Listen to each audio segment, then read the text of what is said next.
Welcome to the Acres of Diamonds podcast with Bob Larsen, a nationally recognized expert in the analysis of complex life insurance structures. In the Acres of Diamonds podcast, Bob talks about the flip side of owning a life insurance policy that your client has outgrown or that has underperformed. We share insight and strategies to help advisors maximize the effectiveness and value of their clients' life insurance policies. Hello and welcome to the Acres of Diamonds podcast with Bob Larsen from the Settlement Masters. Hello, Bob. How are you today? I'm great. I'm looking forward to this conversation. Fantastic. Me too. But before we get into that conversation, for all you advisors out there that are listening, I am going to be recapping kind of what Bob has been talking about the last few podcasts. I encourage you highly to go back and find those podcasts, listen to them. You can subscribe to them and get all of Bob's updates from this point on. But let's go back a little bit and talk about what he's spoken about before. Bob has explained in previous podcasts why there's a new problem that exists in the senior planning market that requires advisors to be aware of and address at some level. Bob's told the audience, he's told all of you guys, that life insurance purchased between 1995 and 2008, where approximately 65% of the senior life insurance policies have become defective, and many policies are lapsing, or they are requiring substantially more premium to keep the policy active. It's been reported that about $143 billion, that's billion with a B, of face amount will lapse or get cashed in by seniors in 2018 and for the next 11 years. So this begs the question, and Bob, this question's for you, by the way. What should an advisor do to get active in this market and help wealthy seniors that have that problem? Well, Eric, it is a problem. And as you pointed out, between 95 and 2008, a bulk of the seniors that have life insurance, a bulk of their policies are in damaged. They have raised the cost of insurance, and it is destroying life insurance, and they don't even know it. I mean, it's incredible that this is happening, but it is happening, and it's a damaging thing.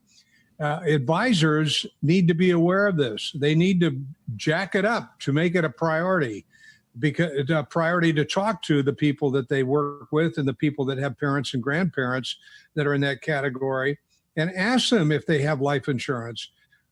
Because if they have life insurance and they're in the age group of 80 plus, maybe even 75 plus, there's a high probability, and I mean over 50%, that these contracts have been affected by this change in the industry that's unprecedented. I mean, it is unprecedented that life insurance companies would raise the cost of insurance inside of a policy, which would eat up the cash value that they normally would have been growing in the policy. Mm-hmm. The costs and expenses are eating it up. Now, advisors are not the ones that I have met, and I've met them all over the country, and I've spoke at meetings all over the country on this subject. But most of them are either unaware, uneducated, or they don't know how to partner with a firm to do this in the way in which they feel comfortable. Because most professional advisors that are fiduciaries, that are responsible professionals, they really want to know what they're doing. They want to know what to say. They want to know what they're doing. And there's no place they can go outside of just general having experience, which could be at the price of clients, to become active in this incredibly big market. So I'm passionate about it because I don't like to see people that are in their 70s and 80s get injured when it's not necessary, Eric. So what they need to do is advisors are not aware, or they're not educated, or they don't know how to partner or who to partner with. Bob, anybody who's listened to these past few podcasts, they have to realize that this is the right thing to do. Any advisor that's heard these, they know it's the right thing to do. And it also seems like a really good opportunity for the advisors, right? Well, absolutely. It's an incredible opportunity for advisors. I know that advisors that are responsible and professionally trained to do planning, they care about, most of them that I've met, care about the client and try to do added value things, excess things that would give the client the feeling that they really care. This is something that those that have life insurance need. This needs to be addressed, Eric. It's not something that is like selling insurance, or it's not like anything that they might do in asset allocation or retirement planning. This is, some of these people had large cash values that have been eaten up by the cost of insurance increase. And it's just unconscionable that this would have happened. So yes, the answer is yes. It's a phenomenal opportunity. Bob, I work with advisors all over the country in different capacities, and a good advisor team, or a good team for someone who has a financial team around them, consists of a CPA, usually a estate planning attorney, a regular attorney, or an insurance agent around them. Why aren't all of these folks dealing with this situation or addressing this problem? Well, I'll give you two of the ones I just gave you. A lack of awareness. They're not aware of this problem. They're either not working with people in the 70 to 80 to 90-year-old categories, but they're working with the kids and the grandkids of those people. And typically the kids and the grandkids are the beneficiaries of the parents and grandparents' work and life's work. So they should be bringing this information to them, saying we should have a professional audit of the life insurance contracts because of what's going on. So awareness is a big thing. Education, professional advisors want to know that they know when they're doing something. They don't want to be winging it, so to speak. They want to be well planned. They want to have a complete picture of the good, bad, and the ugly of everything that they're doing. There isn't any place that they can go to get this education without enormous amounts of research and some false starts. And that oftentimes can be very pricey and can be at the expense of clients, but they need to be educated. Some of them don't feel responsible for this because it's called insurance, and they're not in the insurance business. They may be with a large wirehouse, and they're into financial planning, asset management, and they don't feel responsible. They're not looking at a life insurance portfolio as an asset class. There many of them, and some of them do, but most of them on a day-to-day basis, when you mention life insurance, they think of annuities. They don't think of life insurance. So many of them don't feel responsible for that. That's the insurance guys or gals' responsibility. But you know what? The people that sold the life insurance back in the late 90s and the early 2000s, many of them are gone. They're not in the business anymore. They've retired, they've left, they've died. I mean, there's lots of reasons that these people are not getting the attention. And the advisory community, many of them in the legal and accounting community, they don't feel responsible for this. Sometimes I get very controlled upset, I'll put it that way, with the professional in the accounting or the legal community when they tell me that's not my responsibility. That's an insurance man.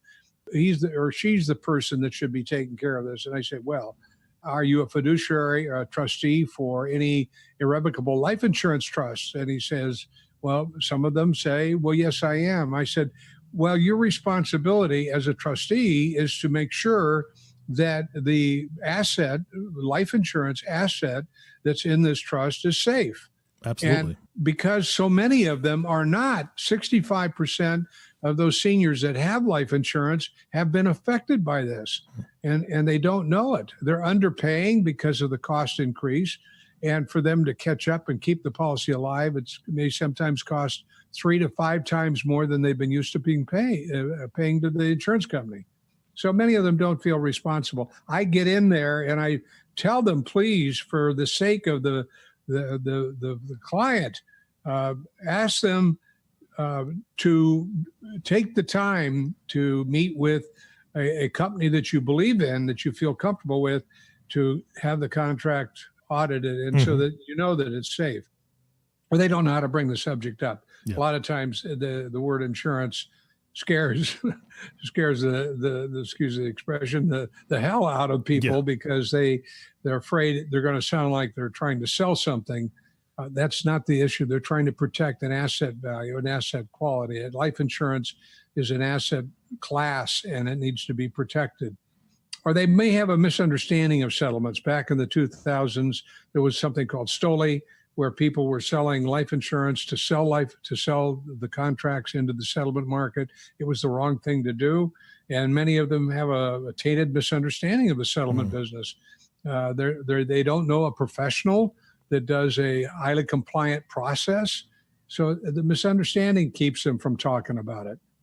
Like you said, Bob, there are those out there that just don't have this on their radar. They're just not aware of it. And so we'll put those folks to the side. It's not exactly their fault. We want to raise awareness. We want to show them what's going on.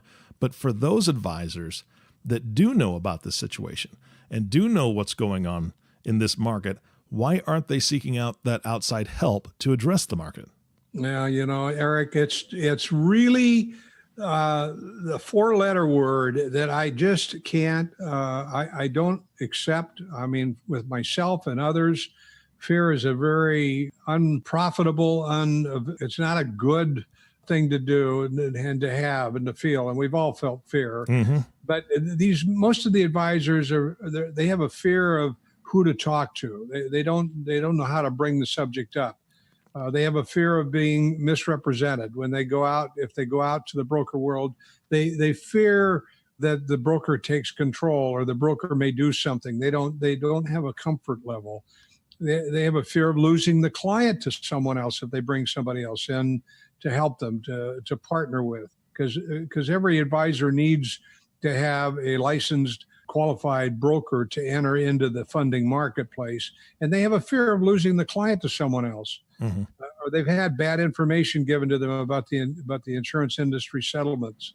They just don't like anything that's got bad news attached to it, where there's smoke, there's fire type of thing. And that goes back to the STOLI market many years ago, and that's been pretty much cleaned up today for people in the life insurance industry. They're uncertain about how they can run their business and develop the settlement solution for clients, because it's what they look at it as an added responsibility they don't quite understand. They just don't know that they're not exposed to the right partnering that can help them enter that marketplace and jump over 10 years of experience. Well, so that's really the answer. Yeah, a lot of people on this podcast, a lot of people listening to this podcast think there's a different four-letter F word that's the worst one, but I agree with you. Fear is the one that's holding people back. It really is. And it's holding these advisors back from doing the right thing and doing it well with the right partner. Speaking of the right partner, we know that you have a tremendous service, but if they're finding somebody else, so what would be the risk of an advisor just going out and finding a broker that says they do life settlements? Well, there's a lot of good people in the settlement brokerage business. Don't get what I'm going to say wrong. There's a lot of very good people. Most of them do not have any life insurance experience. They entered the broker business from a venture capital world or from a mortgage world, and they see that it's an opportunity to make money, and they get involved. And historically, there's been a major lack of transparency from the broker to the advisor when they're working with the advisor's client. In other words, the broker doesn't tell them many times about how much money they're really getting from the buying marketplace. They don't tell them how much commission, how much profit that they're taking from a case. Many of them, not all of them, but many of them. That's becoming less and less. But transparency is a really big issue for the client, for the advisor, because you can't. It's like the real estate industry. Complete transparency keeps people out of trouble. And so there's still some of that exists. Not knowing what fund is buying the policy for the client, that's rarely transparent. I don't like that, because what I found when I early on got involved in this industry, I found that some of the brokers were selling to pockets of money that were represented by a small group of investors. I don't want policies owned by a small group of investors. I don't want people to own my mother's policy that have a greater incentive of her dying than living. I don't want that. And so knowing the fund that buys your client's policy is imperative. And so that's something that they're afraid of. It's in fact, it's a justifiable concern. Mm-hmm. Liability for the advisor. The advisor that enters this business, Eric, doesn't know what to say. Oftentimes, even though you shouldn't sell the idea of settlements because it should be an analytic comparison of keeping policies versus selling their policy, Mm-hmm. it's an economic. You're dealing with an asset class, life insurance, and so the economics are what would the family gain by keeping it versus selling it. And the advisor doesn't typically know that. There's tremendous liability and misunderstandings when the client does not understand the things that are going on. There is that liability that is taken on 100% by the advisor. Mm-hmm. And the advisor, the broker's kind of shielded because he doesn't talk to the client. He deals directly with the advisor. So what happens is the advisor says things that he understands, but oftentimes says the wrong thing.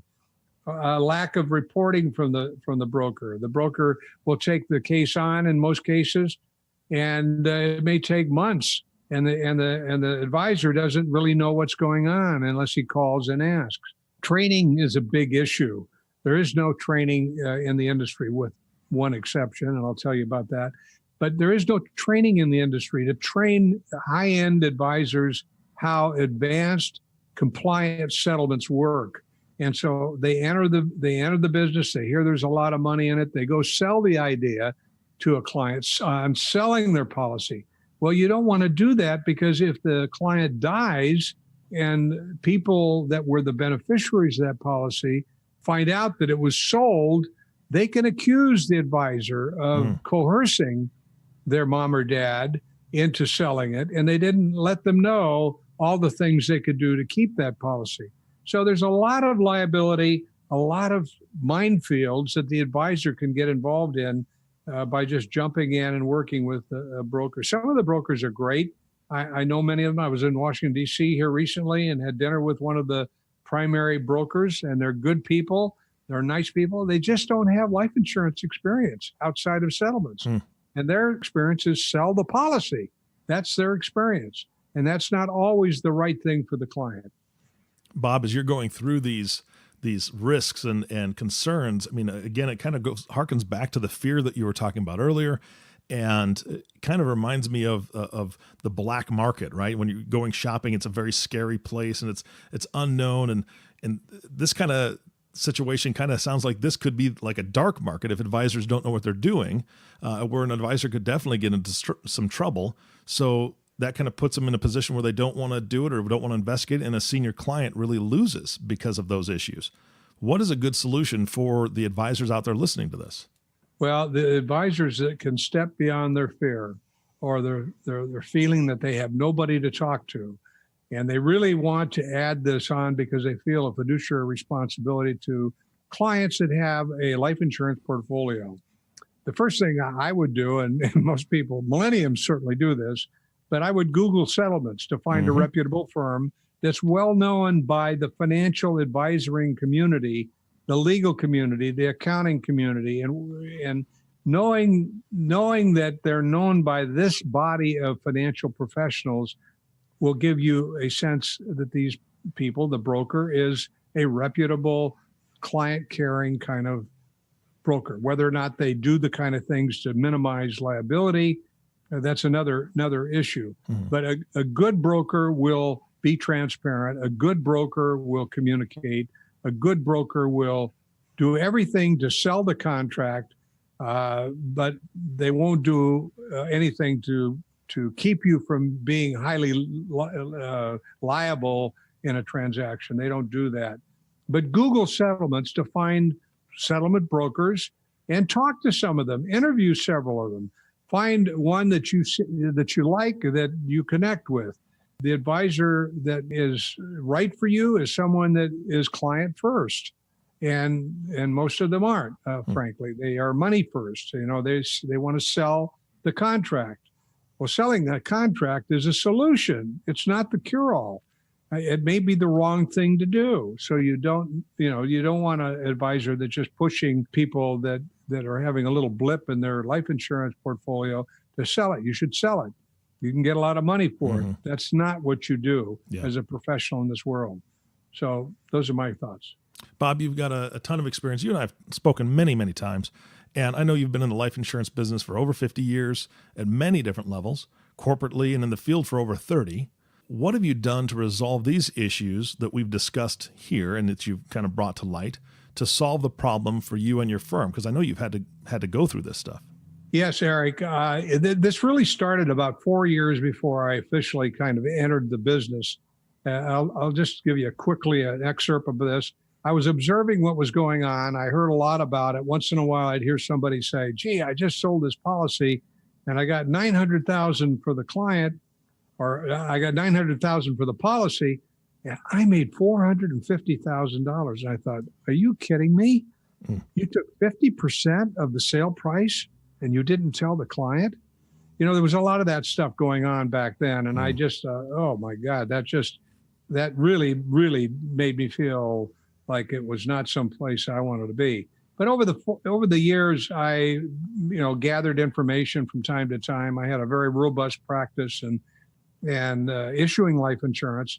And it was about 2006, KPMG, the large accounting firm, called me. I'd done some work for them, and they called me and said that they had a client that was selling a business for $18 million, and he had a $30 million key man policy, and he wanted to cash it in. It had a $238,000 cash value, and he just wanted it to cash in. And so they said, would you review it to make sure that's the right thing for him to do? And I said, well, I absolutely will do that. So I dug in and I began to review the contract, determining all the things he could do to keep it, reduce the face, short pay it, defer some of the costs to later, all the things that he did. I made this great presentation to him about that. And he says, read my lips. I don't want this policy. I don't want to keep it. I am going to cash it in. And I said, well, give me one more phase of research. And that is, I want to look at what the market is that buys these contracts. Mm-hmm. And he, of course, said, what's that? And I said, well, it's a very large, robust market that's been around for 15 years. And it's there may be a corporation that would buy the contract at premium, meaning that more than $238,000 would be given to you. Long story short, over a period of seven different bids, I ended up, first of all, I got into the business. I dealt directly with the funds at that time, and I worked the value of that contract up to $6 million. Gee, Merry Christmas. And of course, I was astounded that a policy that from an equity standpoint was worth $238, I got $6 million. And so we were paid, I think, $175,000 for the transaction, mm-hmm. which was way under what the market allows. But I didn't know the business much at that time, and I wanted the client to be the big winner. Well, when we told him $6 million, believe me, KPMG was a hero. They brought us in, and the client was ecstatic. He got a third of the price of the company he was selling just with his life insurance. Wow. And then in 2008, because of that experience, I had advisors that were asking me, professionals, accountants, and trust companies and attorneys that I worked with, asking me to evaluate contracts, and I decided to formally form Settlement Masters. So in 2008, I formed an LLC and started working with the professional community. And I continued to do that about the latter part of 2015. And we had done so well, and we had so many law firms, accounting firms, especially estate planning law firms, business brokers, CPAs that work with high-end clients that were bringing us contracts to audit. This was even before the COI debacle, way before. Contracts were still having problems. So I decided at that point because I had a lot of buddies in the business on the East Coast that were asking me to help them. And so we began to open up our advisory service for financial advisors, early part of 2016. At that point, I had developed a compliance process that works quickly and simultaneously with the evaluation of how people can keep their contract. And I won't go into all the things that we do, but it's an academic, mathematic formula in terms of comparing the asset value for the family, life insurance versus a settlement. And when you get everybody to sign off that one or the other is the best thing for the family, you begin to develop your compliance report. Then we developed a complete report that everything was signed by the family members, the trustee, the beneficiaries, all the parties that were affected by the life insurance trust. If it was a trust or a corporate policy that was owned, we had everybody sign off. We bound these reports, and we would give them to the client, to the trustee, to sometimes the beneficiaries, and to the advisor. The business took off from that time. I mean, it became a unique way of giving the advisor comfort. We also developed a non-compete with the advisor, so they knew that their client was their client. And the reason I did that, because early on in my experience, I had a broker and a provider that went around me and directly to the client, said you could make more without Bob. And I don't like that. Yeah. I mean, that's not that's not being integrous. So we developed an NDA so that there's a clear picture that we would never do that with the clients, with an advisor's clients. Then in 2018, and then early on this year, an interesting thing happened. We did a work for the second largest trust company in America, one of their largest clients, and they brought this client to us. They needed the life insurance liquidity, but they couldn't afford it. They had short paid it. And when you short pay a policy, there's going to come a day of reckoning. And when that day of reckoning comes, the premium goes to sometimes more, 5 times what they were paying. Wow. And this premium went to $500,000 a year for a $5 million policy. And it just blew their budget out the window. And they just said, we can't keep it. So I showed them all the ways they can keep it. They said, we can't keep it. I said, you need it. And so the advisor that brought us into this trust company said, go ahead and sell it. I said, before we sell it, we're going to have everybody sign off on what they could do to keep it. And then I'm going to, at the same time, find if the market will buy the contract and collaterally sign back a good portion of the death benefit. So they'll still have death benefit, but they don't have to pay for it. So the buyer that I found was able to collaterally sign back $2.7 million of the $5 million death benefit.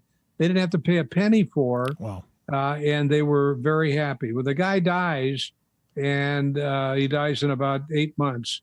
And a grandson that had been disinherited, but still was a beneficiary to the ILET, came in and filed a lawsuit against the trust company, against everybody, and was going to include us. And I said, well, would you review our compliance report that we completed in this process? And so all the law firms, they took a week. They had 3 law firms going through this thing. And if you've ever worked with litigators, they're looking for everything. They looked for everything. And when they got done, they advised the grandson to go away, and they dropped the lawsuit on everybody. Yeah. So it was a big win, and it was also a big credential for us. So you know what? The compliant process that we have will continue to get better and better, and it's something that we're real proud of. Yeah, it stood up to the test. That's great. You don't want it to be tested, but it was, and it passed. So that's great. Bob, and that brings us to my next question. You've done this for quite a while. You've had to pivot and figure things out on your own and get a big team around you, and you've done great with that. So now, putting all those pieces together, what does an advisor get that comes to you and says, Bob, I want to work with you guys? What do you have to offer? Well, I'm now going to commercialize our company, but I'm going to do it proudly. If you could find somebody that does this and you like them, do business with them. This is a unique thing in the industry, and I know most of the brokers in the industry, and I know many of the providers that go direct to agents and give them all the liability, agents and advisors, and really do not fairly pay them. So what we have done, number one, is we have high-level online training for anybody that's not been around the industry to kind of give them how to partner with us and how to understand the settlement industry as a professional process. I'm going to just give you a litany of items, not necessarily in their proper order, but so that's one thing we do. We highly train our people how to partner and what to say to queue us up and how to deal with us in the professional markets. In other words, if they're dealing with an attorney, how to use us as part of their team, to sell that attorney on bringing cases to them. We have access to the funds market that pay high prices, and that you'll hear from every broker in the marketplace. We complete partnerships on a case-by-case basis, meaning that we become partners of the advisor. We take all the work off of his plate. We take all the contact with the client. He can write shotgun, or she can write shotgun with us. We take all that work so that nothing is said wrong, so that the contract, the escrow contracts are pre-read and making sure that they're client-friendly. We do all of that, and we give E&O to the advisor on case-by-case that follows our process. So that's mostly pretty much unique. There are some that will do that, but ours is, we give a Lloyd's of London certificate. That's another story, because Lloyd's turned us down in the very, very beginning until I sent the compliance report in. Mm-hmm. When they read that, they said, wow, you guys, there's nobody like you in the business. We are the only company that Lloyd's insures for E&O because of that reason. So we give E&O on every case from Lloyd's of London. We give a certificate from Lloyd's on every case so that the agent knows on that case, I've got E&O. We have a client care system that protects the client first and the advisor by full transparency. Transparency is really, really important, and you got to know what that word means when it comes to settlements. And we teach that in our online training. We have a timeline on every case, Eric, meaning that the broker knows when it goes in, if it's a case within 24 to 48 hours, if it's a case, because we got thousands of life expectancy studies. And so we know if it's a case. If it's not a case, we tell them. We don't jack them around and lead him on and go through a lot of steps. We tell them this isn't the case and here's why. So we put a timeline on. When it's a case, we create a timeline. And every week, the client, the advisor gets an email updating them on exactly where we are in the timeline, so that they know from the beginning to the end, to the time, if the client is, if this is a go, when they get their commissions, when the client gets their money, the money is directly wired directly from the fund to the client. I mean, we do things really, really well in terms of communication. We have a prospecting online system for advisors that an advisor can implement. I mean, nobody does that. We help them with prospecting, Eric, so that they can find advisors, professional people in their community to understand the opportunity, the fiduciary responsibility. We do that. Nobody does that. Yeah, I love going back to what you said just a minute ago with they bring a case to you and you can tell them, you know, this isn't a case and here's why. That's shaping, right? I mean, you're teaching them what was wrong with this one, so they're going to be better at identifying the next one. So that's great. Absolutely. One thing we do is, and you're doing it right now, we have a professional team, and you're part of that, Eric, that does podcast recording and interviewing on different subjects relative to this. We make those podcasts available for the advisor, so he can listen to it. He can become enveloped in the information. And he, in some cases, some of these are just really good to send out to the prospect. On cases that we complete, we protect the client and the advisor by completing a proprietary compliance report. And we give it to the advisor and the owner of the policy, like we talked about. And that owner, that compliance report's been tested, as I pointed out. So we do a lot of things that I'm not going to be so stupid to say nobody, but I'm going to say all of the brokers that I have met and talked to, they don't even understand what I just went through. They don't have the time. They don't have the staff. They're not willing to do that and not willing to take the liability to do it. We do it, and we do it because we know what we're doing, and we've got 50 years of experience in the life insurance industry. Bob, this comes out as kind of the complete package. You've thought of everything because you've lived this for so long and worked this system for so long to produce what this company has become, and that's just full support and full service. What would you like to tell the advisors that are listening to this podcast in closing? Well, I'd say make a decision. Make a decision to arm yourself with information and pick a system that protects your clients and you. Pick a broker that you can partner with. My suggestion is don't try to do this all yourself. I can't tell you the problems that you can get into. Do it with a broker that will help you, that has client-centered first.